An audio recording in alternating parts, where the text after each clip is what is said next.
So we're getting closer and closer to finishing our national park goal.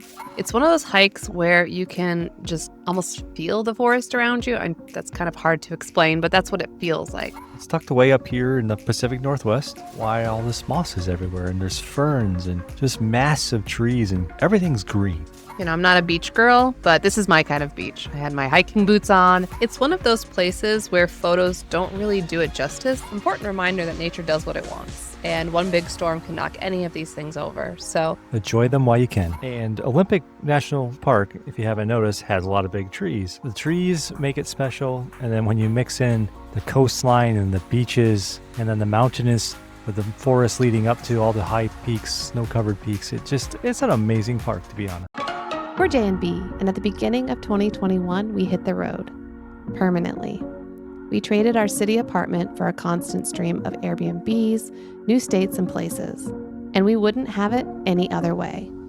Come along with us as we explore all the U.S. and beyond has to offer. And join us as we continue Living on the way. Hello there, and welcome back to Living on the Way, the podcast where we take you along on our life of travel. And today we're here in Olympic National Park. I'm Jay. And I'm Bea. And in this episode, we're bringing you along for 3 days inside Olympic National Park.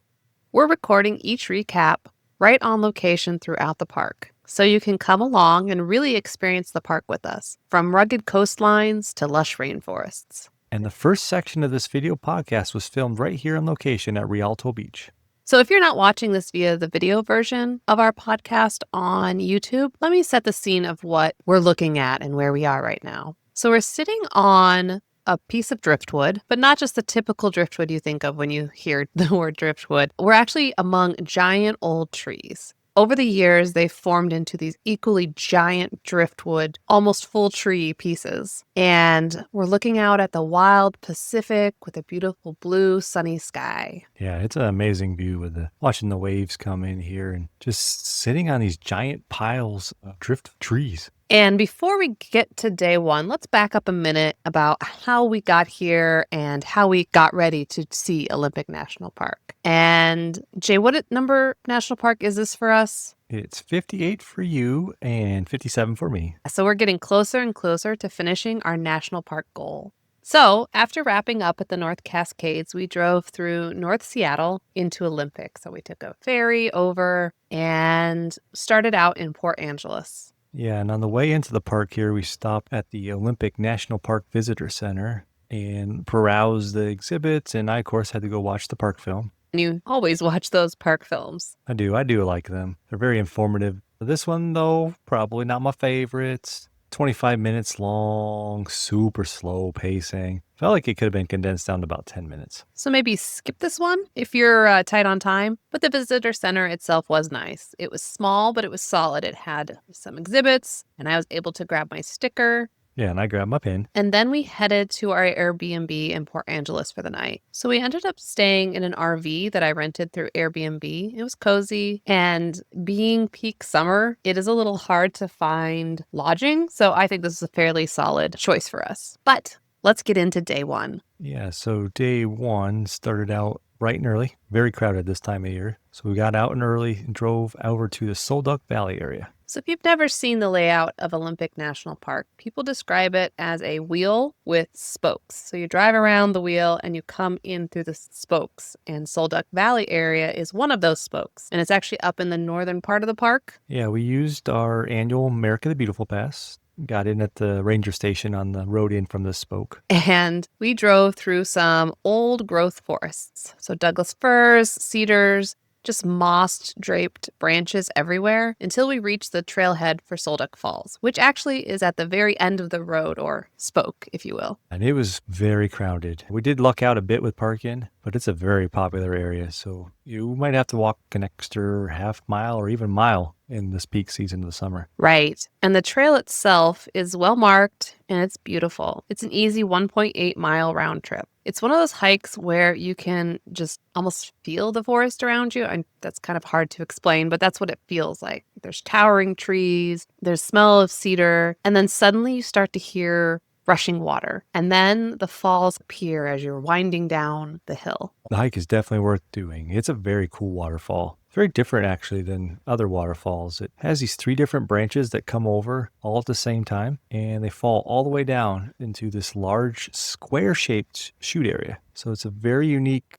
perpendicular falls there where you get right up on it and get some really cool pictures and shots as you're standing around this giant forest of old grove trees. It was a beautiful hike. We did see all ages doing the hike, and it does get a little hard when you're climbing back out from the falls, but we did see people with their hiking poles that helped them.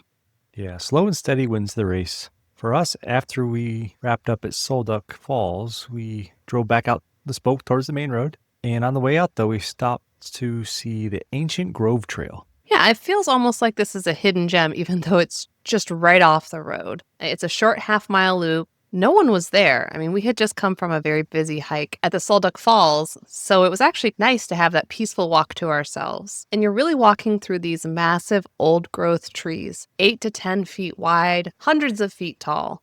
There's even a little cliff edge where you can look down at the river. It was very peaceful. It was really the perfect contrast, in a good way, to that really busy Solduck Falls area. And driving on our way to this trail, we actually passed the hot springs area. We skipped it this time, though I have heard great things, and after passing the dreamy-looking campground, I think Jay is already plotting a tent camping trip there someday. I love the idea of camping under those giants. After that, we made our way towards the coast, because Olympic is also famous for its beaches. And we ended up our first beach, which was called Second Beach, which, by the way, is not a quick walk from the parking lot. No, definitely not. This is not your average simple walk to the beach. The trail winds through thick, mossy forests, lots of exposed roots, and intertwined trees. There's trees growing on trees there, sideways trees, and even what we named the monster tree, which if you can see the video version of the podcast right now, you can see what this monster tree looks like. So when you finally do reach the beach after your hike, it opens up into this wide, dramatic coastline. There's sea stacks jutting out from the water. There's actually tents set up along the sand and massive pieces of driftwood trees everywhere. Some of those logs are decades old, we've learned. They wash down off the hills and the mountains down here to the ocean when it's heavy rains. It's wild to think that every storm can reshape the whole landscape. They bring in these just giant logs and trees. They take old ones out. And I think one of the more interesting things about Second Beach is that you can actually camp here. I think you have to get a permit, but you see people lugging down their coolers and tents and just setting up these little, almost magical looking little tent neighborhoods in the giant driftwood trees. After the climb back out from Second Beach, we made a quick stop at Rialto Beach, which is much easier to access. No hiking, you just walk straight out from the parking lot. And we found a big log, or rather almost a big driftwood tree to sit on and just listen to the waves crash. I wouldn't call this a swimming beach. I mean, the water's cold and it looks like the current and the waves are very strong, but it's beautiful to watch. And not for casual dips or kids playing in the ocean. Maybe surfing, if that's your thing. If you're brave. And this massive driftwood tree is where we're actually recording our on location for day one. Yeah, we've enjoyed sitting here in the sun, just watching the time go by. But now we're heading back, wrapping up, go back to our Airbnb for the night. And we'll be in this area for 2 nights in total while we explore this northwestern side of the park. And we've got a lot more to see over these next 2 days, from rainforests to mountain views. So stay tuned for our next day. We're on day 2 of our Olympic National Park adventure. And this one was a full mix of beaches and rainforests and everything in between. Today we explored Ruby Beach and then made our way deep into the Hoh Rainforest, which, by the way, is one of the most popular areas in all of Olympic National Park. And this is where we are recording on location in a more secluded picnic area. So if you're watching this via video, that's what you're seeing. If not, let me set the scene for this as well. So we are looking at a moss-covered tree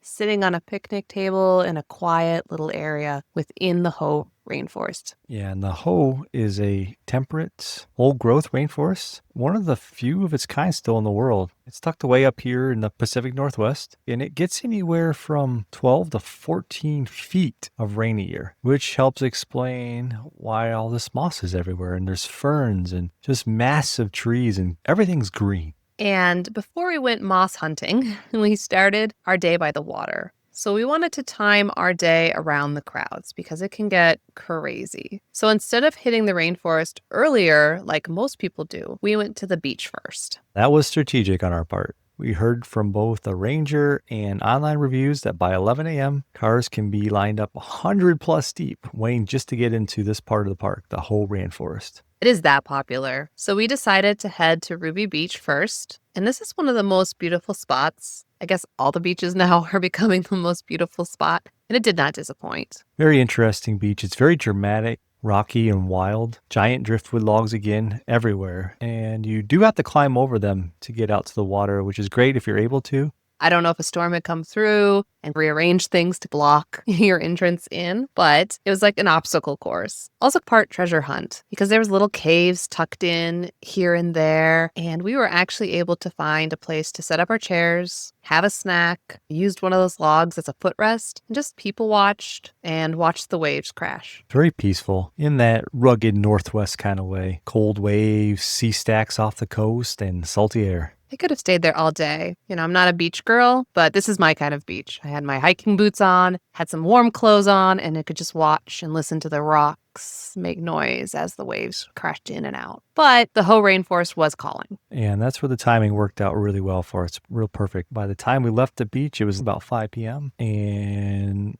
most folks, or a lot of folks, were leaving the rainforest. We literally passed, I think, was it 80 cars coming out as we drove in? So by the time we got there, we rolled right through the entrance with our America the Beautiful pass and parked in the main parking lot right near everything. No wait at all. That's our tip. Either get there early, as in before 7 a.m., or do what we did and go later in the days. It allows you to skip the crowds almost completely. Now, be aware, though, of course, the visitor center, if you want to visit that, will likely be closed or closing or not opening until later in your visit. Yes. And that's, I think, why we went to the visitor center outside of the park first so we could get that information because we knew we weren't going to make it to the visitor center in the whole rainforest. Once we were there, we headed straight for what's called the Hall of Moss Trail. This Hall of Mosses trail is must-do list. It's very short. It's about 0.8 mile loop, and it's easy to do and very incredible visuals and sights. You're walking through a fairy world. There's moss hanging off of every branch. There's ferns carpeting the ground, and these enormous Sitka spruces and hemlock trees. Yeah, everywhere you look, really. Something is growing on something else, and nature stacked on nature. It's one of those places where photos don't really do it justice. It looks green and lush and alive in every direction, even in the pictures, but you can't see the subtleness of how the sun comes through and lights up the moss and how in the water there's moss that kind of flows along with the river. There's also a couple other trails here to do. The Spruce Nature Trail, about 1.2 miles with river views. And then there's also the Whole River Trail, which can go as long as you want to go, up to 18 miles if you're really feeling ambitious. So we stuck with the Hall of Moss, but as we got halfway through the loop, it got quieter. More and more people were leaving. It was just us, a few bugs, and just the sounds of the forest. And it really did feel, again, that kind of fairy magical world. Yeah, it's one of those times when you just stop talking and look around at nature.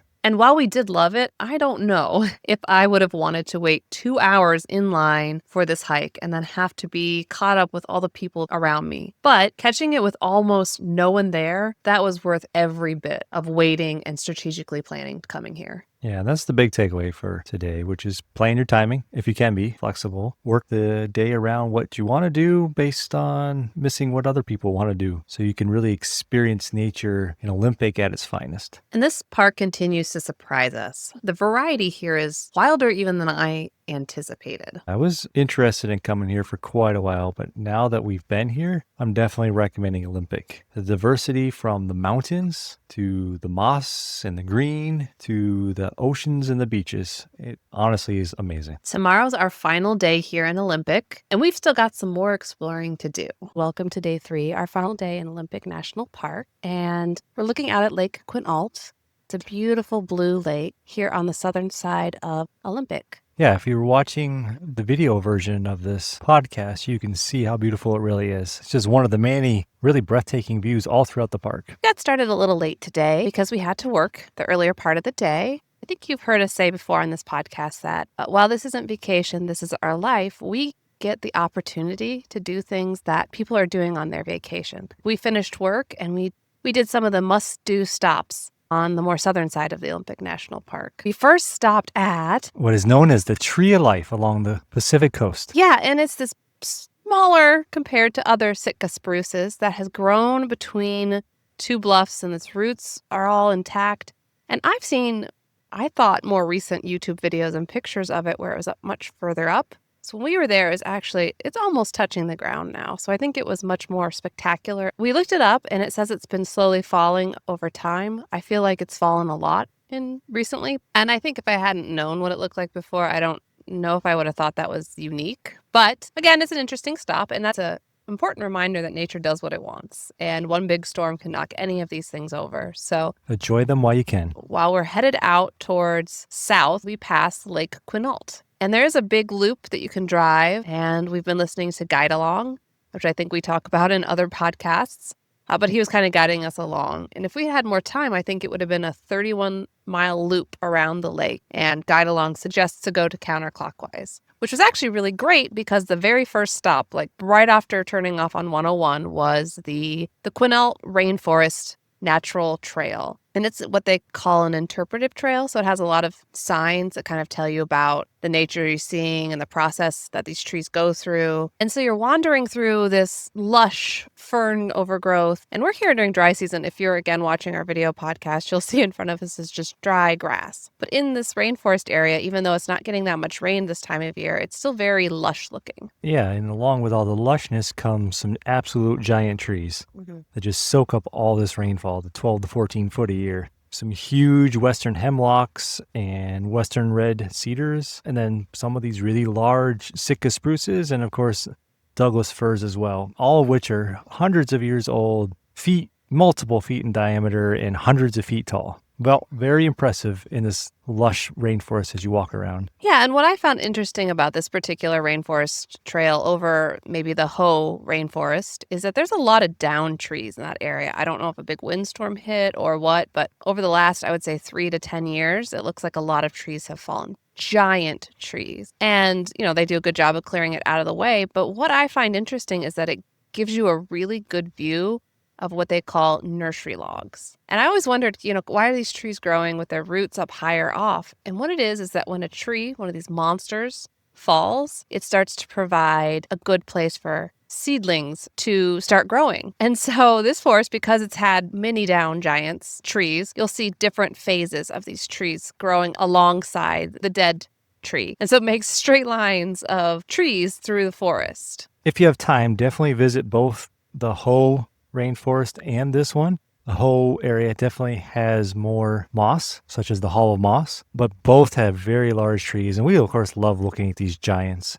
Right, and speaking of giants, up a little ways, it actually passed the Quinault Lodge, and about 6-minute drive from the Quinault Rainforest Trail is a Sitka spruce champion tree. If you've never heard of a champion tree, it's the largest of its type of tree, at least the known largest of its type. And this is a Sitka spruce that is over 191 feet tall, just a big monster. It's a really easy trail. There's a little parking lot, and it'll have a sign that says, I think it even says World Record Sitka Spruce, I believe is what it said. But it is a champion for sure. Just about 200 feet tall. It's got a big sign that tells you that it's over 58 feet in circumference, and it's around 1,000 years old. And it's very easy to get to, just like Bea said. And Olympic National Park, if you haven't noticed, has a lot of big trees. So on top of having the world champion Sitka spruce, it did have the world's largest western red cedar, but it recently fell. But it still does also have the largest Douglas fir and the largest mountain hemlock champion trees in the world. For those like us that love giant trees, this park has surprised us, I think, with just some of the giants we see. I mean, we loved Sequoia for the giant trees, and those trees are still otherworldly. Out of this world. And here it's just different types, and there's so many of them because they can live a little bit more in harmony because they're not so large. The trees make it special, and then when you mix in the coastline and the beaches and then the mountainous with the forest leading up to all the high peaks, snow-covered peaks, it's an amazing park, to be honest. Yeah, and I think we did a really great job of seeing the big highlights, not the overview. So we dug a little deeper into those highlights of Olympic National Park in 3 days. And again, remember, we were working, so we didn't have all day to do it. So I think it's definitely an approachable park as far as that goes, but just know there is a lot of driving here. And if you're not camping, which there's lots of camping here, a lot for RVs and tent camping. Lots of cool looking lots. Yeah. So if you're looking outside of that, like we were, Airbnbs and lodges, it is a little bit more on the expensive side, but totally worth it. Just giving you the facts, but completely worth it. It's a UNESCO natural history location for a reason. So those were our 3 days in Olympic National Park. And so have you ever been to Olympic National Park? We'd love to hear what highlights maybe we missed or which of these highlights you loved the most. And give some suggestions and comments so others can also enjoy this national park. Thanks for joining us on this journey. We love having you along through these podcasts and through our video podcasts. If you didn't know, we also do video podcasts easily accessible on our YouTube channel, Living on the Way. And until next time, we will be living on the way.